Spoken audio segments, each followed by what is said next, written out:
what's happened in the Big Bang and such questions.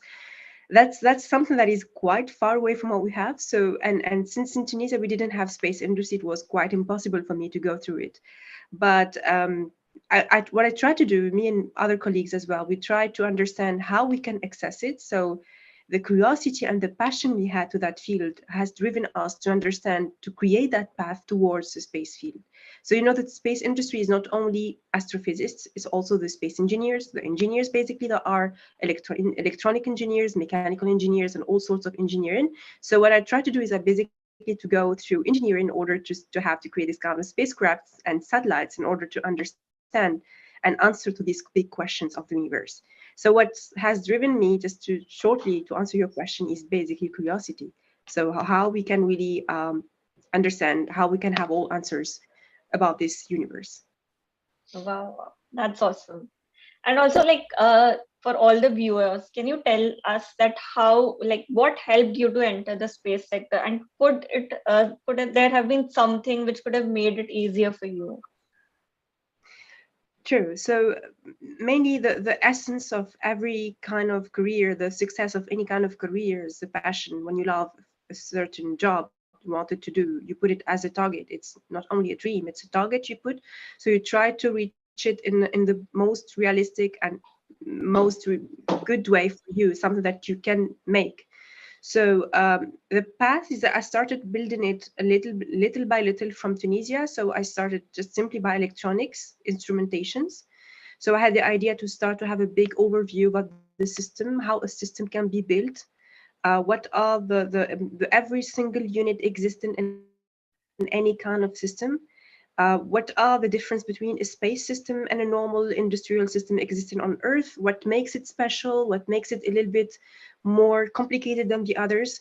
So what has driven me to do this is that making this work level by level or step by step, and also is trying to go to work in this industry, not only from the agency, but also trying to have an overview about all the other entities existing. So try to participate in, for example, conferences talking about space research, trying to be involved in the space industry already. The European space industry, for example, has been, for me, has been a mature market kind of compared to others. So it was interesting for me to be involved in the European space market, to take the maximum knowledge I could take, and to be involved the maximum number of projects so that I can have a bigger overview of how a system can be built, how a satellite can be built.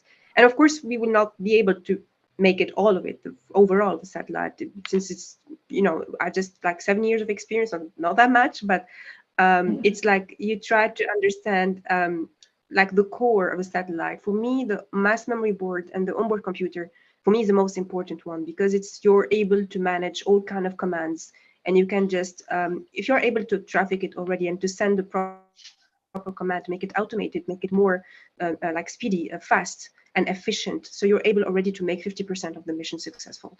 So that's the part I've been concentrated in for so long, and that's the part I'm doing my research on.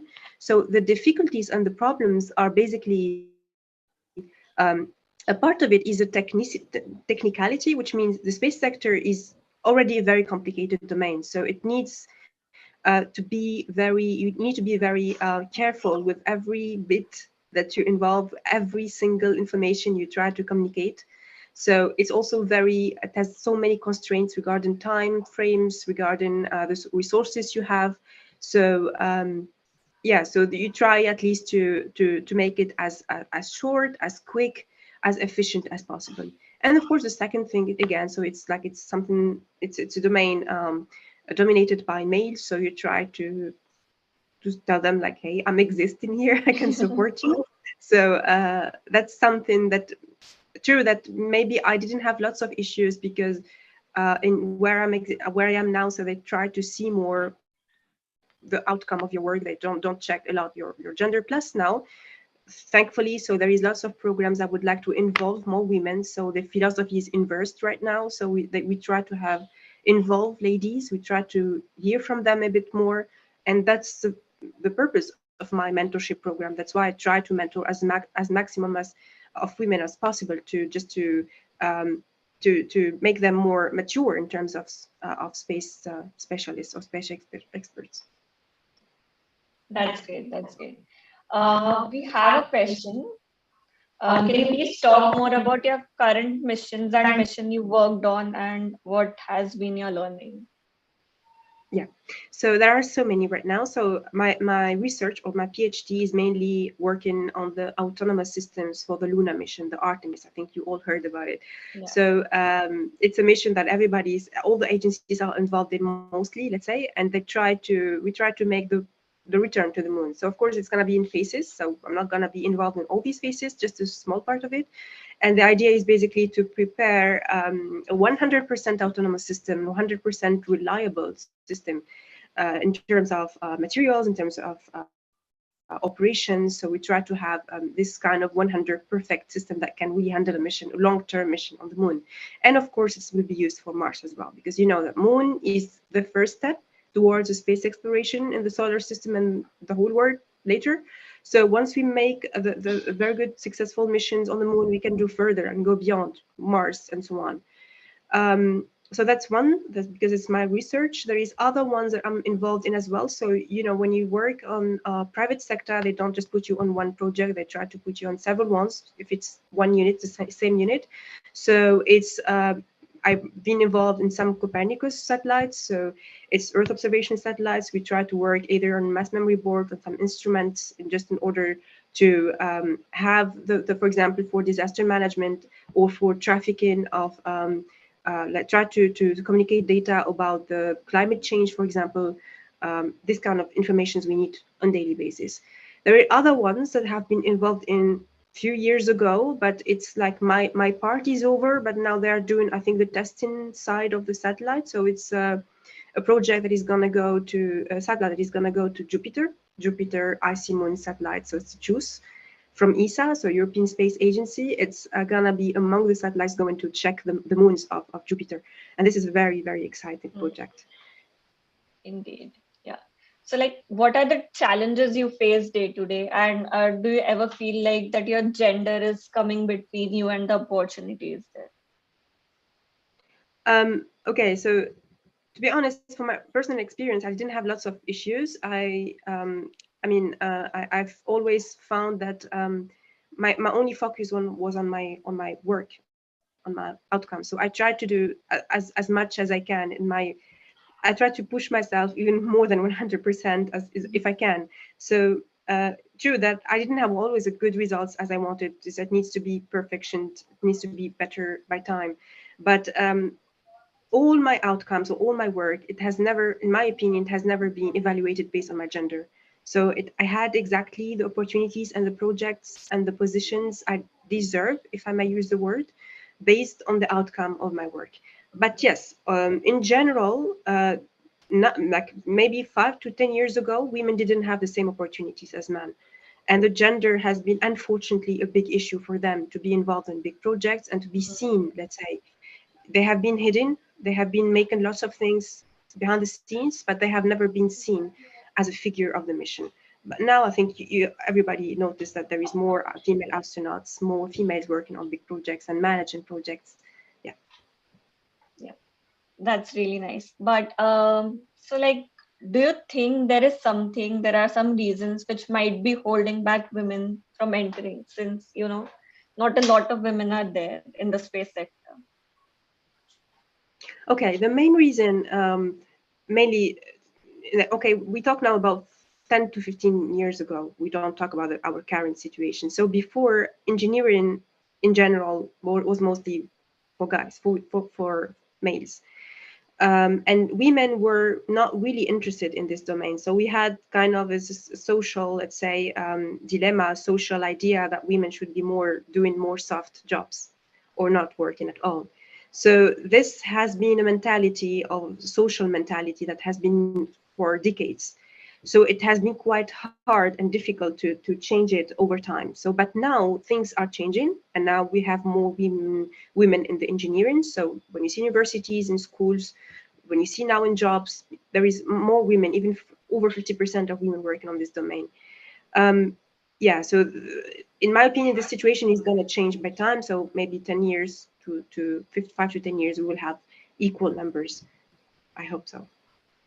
Yeah, and do you see some change from when you had joined, when you became a part of the space sector, relative, like as compared to now? Are there like relatively more number of women? Are people more interested? What is your view? Yes, so I saw now that there is more role models, more women role models in this sector, and this is helping them a lot because it's inspiring women to get into it, to say, okay, if this lady has done that job, I can do the same. So this is also the thing we try to do, to push them, to inspire them, and not in order to, not just to make it a very strict, harsh or domain that is only for guys or for males. And now, yes, I see a huge difference between when I joined and now, and it's becoming even better. And as I said, there is more opportunities for women. So now, when we have any kind of programs, we try to have um, gender equality. We try to have more also people coming from different nationalities. So we talk more about equality right now. We try to talk about more inclusiveness. So we include all kind of people from all over the world, from all genders, and so on. And this is also thanks to also many programs that either United Nations or other organizations are trying to have. So to let's say to try to change this philosophy of having just men leading this industry. Yeah, and like you are also mentoring a lot of women right out there. So can you tell us all about it? How's your experience? How's the process? If any of the girls here are interested, how can they get in touch with you? Yeah, so now the programming has been stopped, I think, for some time because of some just technical issues, I think, in UNOSA side. But the idea is that each mentor should have like few number of mentees. So for me, I have 4 mentees in this specific program from all over the world, from the UK, from Pakistan, from I think Poland, and from what is the other country? I think from Egypt. So these 4 ladies are already having a job already in several other sectors, in different ones. There is one in biology, one in law, and one is already engineer, and the other one is working on is just making her PhD, but now just changing her career to space.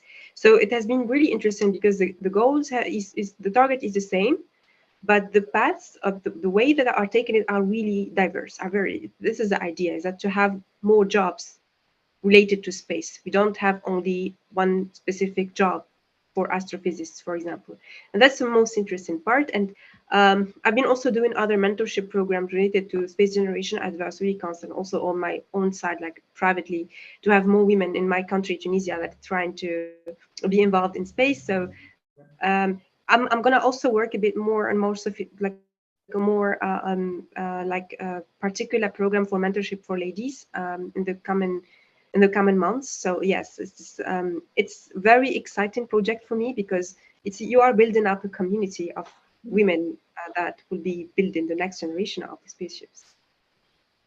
Okay, and what other programs or projects are there to increase involvement of women in STEM in general? Again, sorry. What are the programs and projects to increase involvement of women in STEM? Yes, there is Space for Women of UNOSA. You have mentioned it in the beginning. Yeah. There is other mentorship programs done and held by many organizations. Among them, there is SGAC, so Space Generation Advisory Council. There is other organizations that are doing it for Space Foundation, for example, and other ones. There is many other organizations, local ones, all over the world that are trying to involve people in general and women in particular in this field.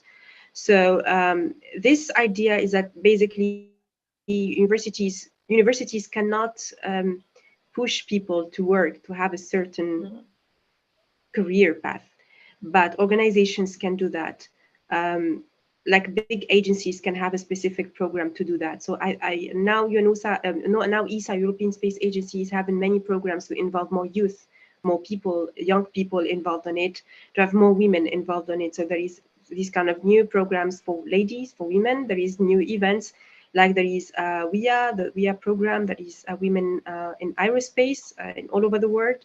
So this kind of the idea is basically to have something particular for ladies in order just to push them, to support each other, to push them in this field. Okay. And can you talk a little about the role of new startups in all over the space sector that are bringing the world together? Yes. So the old space industry, what we call the 1.0 space industry, has been mainly led or held by space agencies. The NASA, ESA, the big one, the ISRO, and these big agencies, of course, we know them. So they have been dealing the big projects going to Mars, to the Artemis, the Apollo project, to the projects going to also to faraway planets, and also to the ones related to the Earth observation. Before, it was only held by these people. Then we had the new companies like Airbus, like Thales, the big companies of space all over the world that they also try to support a lot, and they have a really big participation in the last decades. But there is always this kind of dynamism that is still, the industry was really still, dominated by few entities. It has not been really diversified. The role of startups is mainly to make this market more dynamic, is to involve more ideas, to involve more new way of work in the space sector, and also to have more participants to be involved in any kind of space project. So before, for example, when a satellite is built, it's built 100% in an agency. Then it changed a little bit to be built by an agency plus a private company that is gonna have a contractor of a specific project. They will work on it and so on. Now we have more and more people and subcontractors involved, and this is helping them a lot in terms of time management, in terms of efficiency of management, in terms of development of research, in terms of having more people working on it and more ideas and more capacities, human capacities involved. So that's the role of space startups. So they try also to create this kind of new, fresh idea or fresh dynamism of the space market. Thank you. And can you throw some light on the challenges space sector is facing? The challenges, okay, one of the big challenges I always mention is basically the disaster management. So the disaster management, and this is something that is how we bring space down to earth. So if we are not still able to manage our own disasters ourselves via the space products, it's really a big issue for us. So Earth is having already really huge issue with climate change. If we cannot really use our own capabilities of Earth capabilities, and we are also unable to use our own space capabilities, it's going to be a disaster for us. That's one thing. The other thing is related to mainly the traffic management on the outer space, so the satellites. Now we have around 2,000 operating satellites already giving data around the Earth, around 2,000. There is also other ones that are not operating. I think also it's a huge number. I think 1,000, even more, are not operating. And this is gonna be even worse in the next years because we all heard about the big constellations of 40,000 satellites and even more of satellites coming by. So this is gonna be a real disaster if you're not really thinking about how to create the proper policies to organize it in order. If you don't have also very good ideas of how to just to take away or take like deorbit the satellites that are not working anymore. If you don't have very good techniques, efficient ones, if you don't have a good coordination of this process, it's gonna be really a big problem. Plus, of course, there is other issues related to the financements, related to the management, related to the lack of coordination sometimes, and also related to some involvement of a non-involvement of certain countries, and we make the classification, let's say, of the jobs, and we keep it very monopolized by certain companies and agencies. This is not really good.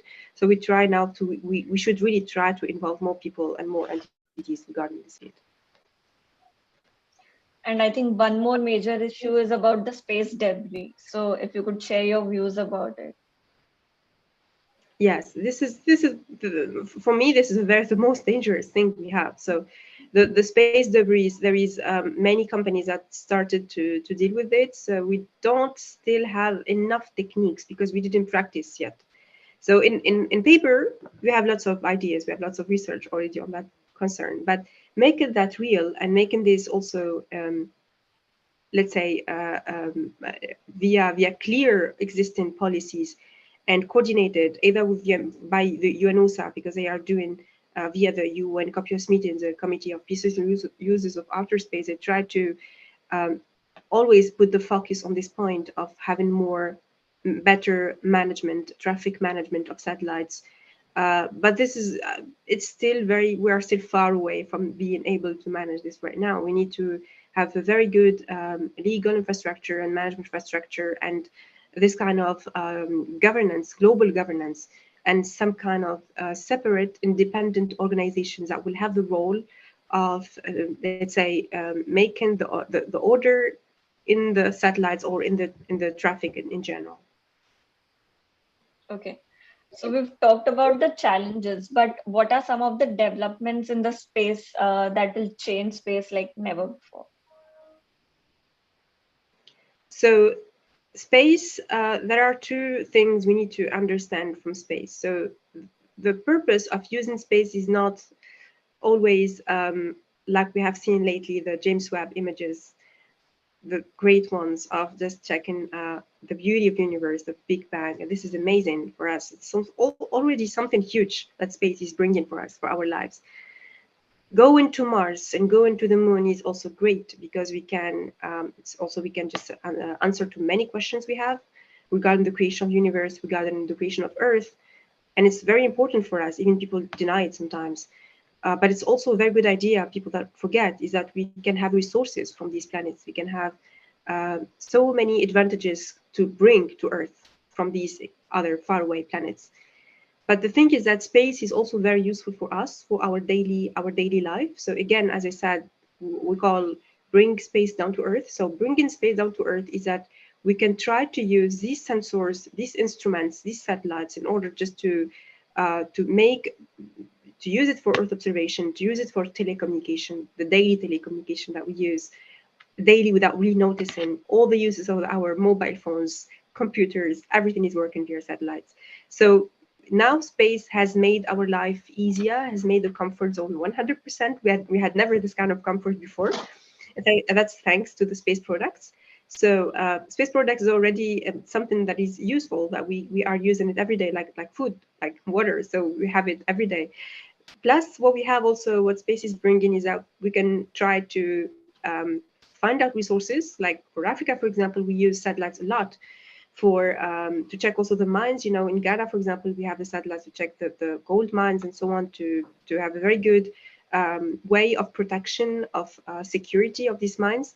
We have also we use the satellites to check the resources, to check the food access to certain areas, to make the paths in some rural areas are really still being far away from civilization, to find out the water resources and these kind of things. It's also very important for the security. So we have used this in the war for Russia, Ukraine. We have saw that how the satellite is really useful for us to take a look about what's going on, how we can just check all over the world in all the areas. We can check really with clear real-time images what's going on Earth. Those space services and the space products are already extremely helpful without really noticing it. It's really adding a big added value in our lives. That is true. That is true. So, like, what are some of the space milestones you would love to see coming in the future, and by like when? You know, just like the moon landing, the Hubble telescope. What would you like to see happening? Of course, my project is that the moon, the moon, the moon landing, the return to the moon. So that's a very exciting project for me. So that once we can have this big step, the huge step on the moon, we can talk more about the space exploration, existence of people in the solar system. Going to Mars, of course, it's also a very interesting one. Just being in another planet and having humans in all of the planets in solar system is really interesting for me. So I'm really excited. I'm not sure if I can see this in my lifetime, to be honest, but really, it's the idea of having the capacity and the engineering side should be developed enough in this time, these next 50 years. We should develop a very good, reliable, fast systems that will be able to take us all over the world. Like it's something that we need to develop right now. So what I'm interested to see is that I would like to see a spaceship that is as comfortable, efficient, fast as we need in order just to go in the faraway planets with less time. Okay. And you're working on the Artemis mission. So how do you see Moon and Mars colonization happening, and like when? What are some of the technologies that will make this dream come true? Well, I cannot answer this question to be honest, but in my opinion, so an estimation is they would like to make it 5 to 10 years. I would like to make the first trial of sending humans. I'm not sure they can really make it, but the thing is that we are working now on the technology itself. We're trying to. My role is basically to create this kind of system, this kind of onboard computer that is gonna be. I won't say like a human brain, but I'm gonna say that is gonna be as efficient as possible for a long-term mission. Um, for Mars, it's gonna be. I'm not sure if they can really do this in the next 10 years. We are always amazed and surprised by what Elon Musk is doing. So he surprises us with his projects. But I would say in the next 20 years, we can start having a clear idea about what we can have in Mars. So the thing is that we never noticed how mobile phone has been developed. We didn't really understand this. Like in the last 10 years, we didn't really knew that it's gonna be in that way. So it's just gonna be the same thing for the space industry. So we have no idea how the rovers has been developed, how the new satellites have been developed. There is lots of new changements already existing in terms of payload, in terms of engines, in terms of the data handling units, how we can just communicate faster and better with satellites and the spaceships. So I do give an estimation of from 5 to 20 years for for the Mars and the Moon return. Okay. And in space services have the potential to make moon colonization as well as sustainable use of satellites possible. Can you please share your thoughts on it? What do you feel? The sustainability, I mean, of the. Can you please repeat the question? I didn't get it. In space services have the potential to make moon colonization as well as sustainable use of satellites possible. So can you please share your thoughts on that? Yes, so the sustainability. So the sustainability is not only for the moon landing, to be honest. So the sustainability of the spacecrafts is something we need to focus on for any kind of a spacecraft existing outside of Earth. First of all, you have always seen that the costs are high, the materials are rare because we under specific constraints. So you have to be very careful about what kind of material you use, what kind of instruments you use.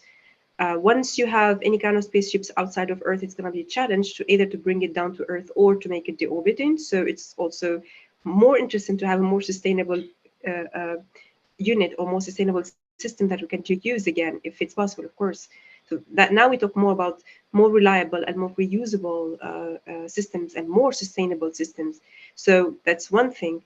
And the other thing about when you talk about sustainability in terms of national sustainability of the space sector, for example, we can have like Tunisia as an example. We didn't have any kind of space products before. If you want to be involved in any kind of big projects, we are still dependent on other countries and other entities in order to have any kind of space data and space services. So this is making us the sustainability quite impossible. So because we are still always trying to keep ourselves dependent on other services and dependent to other products. But once we have now our own products, we're able now to work more on a sustainable market, on a sustainable industry that is going to develop itself by its own, and it's going also to have their own products and return of services for the country. And this is going to be the same for the lunar landing or for the moon landing. So if we have already our own existing satellites, our own existing spaceships that can do the job in a very good and reliable way, that we don't need to have 1,000 spaceships, but one or two that can do the job and can be reused in a very good and efficient way.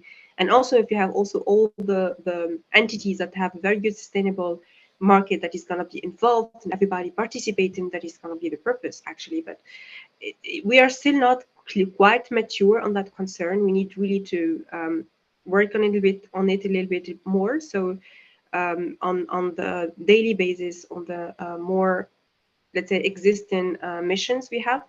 But this is the purpose of what we try to do. I think another interesting thing is in-space services like refueling, or then in-orbit services, to extend the life of satellites. So what are your views on that? Okay, the refueling is okay. I have been in a very so many conferences talking about this, the refueling side. So there is some scientists that were saying that going to the moon is gonna be for us, giving us the possibility to have this kind of station that will allow us to refuel our satellites just to go to Mars and to the faraway planets. So that's basically like something that we try, like it's to think about, like when we watch this kind of series and movies about how we can just establish a base on the moon in order to refuel our satellites. But refueling has been already an issue before, because first of all, we didn't have so many long-term missions. We didn't have the possibility to practice this before. This is one thing. The second thing, it has been always quite expensive and quite unreachable to have it for any kind of mission and any kind of spacecraft.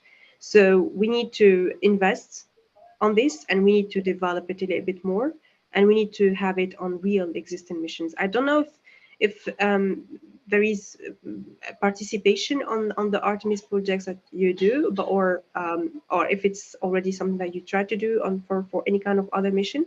But I know that Artemis is now trying to for Artemis projects, they try to involve more people to work a little bit more about the refueling side of the satellite, and how to make it more sustained, because it's gonna stay for long term. So the idea basically is to have it quite existing till the end of the mission. And do you think we can have a long-term human presence in space? Yes, that's the idea. So we have the idea of sustainability of the mission and the refueling side is basically it's linked. So once we have a refueling that is like it will not stop, if I may use the word. It's gonna stay as long as possible, as much as possible as we need. So it's gonna help us to stay even longer on the moon. And like you've worked in multiple countries. So what do you think, how can developed countries collaborate together for space? How we can support the developing countries, you mean? The emerging countries? Yeah, yes. Yeah. Yeah, the idea basically now is, okay, the emerging countries have different kind of levels of development of the space sector. There are ones that have been already involved so far. So they were building their own space product, the first ones, even the small satellites, the CubeSats, is already a good step already if they have their own product satellite to bring them data. So what we try to do now is that to try to work on the governance, which means we try to have a kind of an independent institute or governmental institute that is gonna be supporting the building of the space program in that country. So we try first to establish the space program. We try to put the priorities of the country, because sometimes we're not always allowed to have as much as financement as possible for any kind of project. So we try to have some specific projects that are gonna bring an added value to the country. Like, for example, we try to use Earth observation data for the disaster management, for example, and this is something that is really useful, and this is going to be a big investment that is going to bring a huge return and an improvement of the economic system of the country. So that's what we try to do in the African countries. We try to support the development of these institutions, and to building also and giving them the consultancy to bring and to build their own space programs. That's how we can try to support. There is other ways of supporting, of course, by building, for example, supporting universities and organizations to build their first CubeSat. So there is so many programs now that is gonna have to support to launch CubeSats for free and to test them for free. So that's the problem that has been existing before. So how to launch a CubeSat and how to test it and how to make it like a reliable product that can be already in the outer space. So, but there is now more and more programs that is supporting these countries to launch their own first CubeSats. Um, And also like space policies and space laws have been the topic of discussion everywhere now at all the forums. So any thoughts on it, and how can we make these laws for sustainable and inclusive use of space for long term? Okay, so the space law and the space policy is extremely useful for the sustainability of the market. So we are not talking about just launching a satellite, a spacecraft, or a rocket to the moon. We don't talk about just going to Mars and staying there. We talk now about a whole market and a whole part of the world that needs to be regularized and needs to be organized. When we see already the satellites outside there, and you take a look how they are managed, and you also check the number of institutions and companies growing every day, and you also see how many products we are having and how many data we are taking. This is a lot of information and a lot of data that needs to be developed and that needs to be organized and trafficked, and this can be only via the space law, via clear, specific space policies. So there are already existing treaties and policies made since the beginning, but the thing is that we try now to have try to have it more targeted, because it's it's still new. It's true we have just 50 years of over around 50 years, I think 70 years since 1950, 1960 we started to have we talk about space market. So it's not that long, so we didn't have a really clear idea about what can happen outside there. If there is any issue, if there is any problem between, for example, two countries, or any kind of launching institution and another one. So we didn't have so many cases to understand what's going on. But now I think with more and more cases we are having, with more and more uh, satellites, with more products we're having, so we're having more cases, more a clear vision and a clear overview of what's going on in the outer space. And that is, for example, among the things we are discussing, the what was the thing we were discussing? The satellites accidents we're having. So this is the thing that is the most sensitive topic that we can have ever, already in the outer space. So because it's gonna have a damage on the product itself, it's gonna have a damage on other products, it's gonna have clear interferences, it's gonna even bring the satellites to make accidents out in Earth. If the satellites, in any case, it doesn't work outside, so it can fall in Earth or any other place. So this is already a disaster. If we're not able to make clear how we can manage this, so it's gonna be already a huge issue. Okay, that's true. And like anything we can collaborate from, like we at Manastu Space are building a green propulsion system, for the debris problem. Also, we're thinking we'll be providing in-space services and deorbiting at the end of the satellite's life. So anything we can do. Anything. What I always suggest is that we need now to have more participation in the big projects. We should not have just a project of Asia or Europe or Africa or US. We don't talk about this now anymore in the 4.0 space industry. We talk more about involvement in the big projects. It's not only about Artemis or going to Mars. So we talk about projects for the Earth safety, for the sustainability of the environment, for the sustainability of space. So I always suggest and advise to have a big participation in the big global market. So this is gonna have a very good, clear idea about what's going on, first of all. It's gonna have more access to the space clients, customers, and so on the commercial side. It's gonna have a very good idea also the technicity, what's going on, so we can develop ourselves. We will not repeat ourselves, we will learn from each other's experiences, and we will gonna complement each other, so that we don't need to build a over big satellites. We can just build just a part of it, and the other part will be from any other country or any other entities. That's one thing. The other thing I always suggest and always advise to work a lot on the capacity building. It sounds quite always the same words repeated, but you have no idea how much now we need to invest in people. We need to invest on quality of people working on it, because we talk more about efficiency of work. We talk more about how fast we can go to moon, how fast we can create a sustainable space. how fast we can use satellites for climate change, for example. This is really an urgent point for us. So that's why we need to invest a lot on people, because these people, these engineers, or these space lawyers will have the capacity to make the space market mature much better. So we need to involve as much as people, as many people as possible, if we can. And this can be also via the private companies that can be participating in so many organizational work, so many things they can do themselves to mentor or to educate, or to have this kind of open days of studies, and open days to involve also other entities together. So yeah. Okay. And lastly, do you have any advice for women who want to enter space? And what are the skills that are becoming very important these days that they should work on if they're interested in entering space?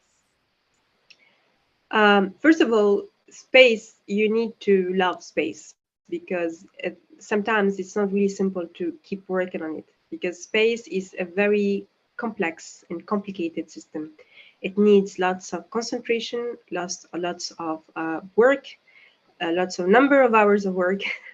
And you may not have good results in the beginning. You may lose, or you may just, I don't know, if you're just a company, you can make explosions, for example. You can make a satellite not working. You can have end of mission very as expected. You can have a project that is just stuck each time. You don't know what's going on. You don't know how things are working already outside there. So the thing is that you need to love the work. That's the first thing, because it's going to give you the essence of completing the work. One thing. The other thing is that you need always to work step by step. You need to recognize what you're doing. You need to understand how far you went in the project, and you need also to learn from previous mistakes you have. And of course, you need to have a very good idea about what's going on in the space market, because this is going to be able to position you as a company, for example, to position you in the space market and to recognize what's your role inside there. But for people, the same. For people, they should develop a lot their technical capabilities, whatever is your role in any kind of projects, even if you're just doing very simple tasks that is for you it's meaningless, but you need to really to be focused on what you're doing. You need to have a big overview of the project itself. You don't stay in your corner. You try to see other tasks. You try to see how mechanics is working, how the system is working, how the engine is working. So you need to have a good idea about what's going on. And also you try to be more, you work more with your soft skills. You try to learn more languages. You try to communicate better with people. You try to have also a good idea about what we want to develop in the next 5 to 10 years. You don't stay just stuck in one project, in one idea or one just mentality. Okay. Just one more last question. Which is your favorite mission? And what is your favorite space related movie and book? Okay, my favorite mission for me is Artemis, of course, so, because it's the biggest one I wanted to participate to. There is the JUICE as well, the Jupiter Icy Moon satellite. Okay, series and movies I love a lot. Expansion. um, and books, there is so many books. There is Ignition about the rocket propellant systems. There is also others for the space systems engineering that is working more about technical side, but it's given a very good idea about the space systems. There is others of Stephen Hawking, but it's more related to the universe, and I really enjoy reading what his philosophy behind. Yeah. Okay. Thank you. Thank you so much for being a part of this today and sharing your experience with us, answering all our questions. I'm glad all of us here have learned a lot from you. Thank you. Thank you so much. Shrishti? Thank you so Yeah. much. Thank you, Isha. Uh, yeah, and also before going, any last words if you have I'd like to for our thank you for the audience? and I'd like to thank everyone for being here, and thank you for the invitation. Yeah, thank you for the question. Yeah. So, Baltimore Yana Bekov said, without women, we stood in space on one leg only. I think after the session, the work that you've been doing, like supporting women as well, like we are proving it to be indeed very true. So, thank you for this enlightening talk, Ms. Rania. And on Thank the behalf of the entire Manastu family, I would like to thank you for taking out your time from your busy schedule to be with us here today. And I would also thank all our viewers for being such a great audience. Last but not the least, I would also thank Manastu Space for conducting such an event. Like, it is so inspiring to listening to you and all my co-workers and colleagues for your support. So I would, one last request is like everyone turn on your camera so that we can capture this beautiful moment together.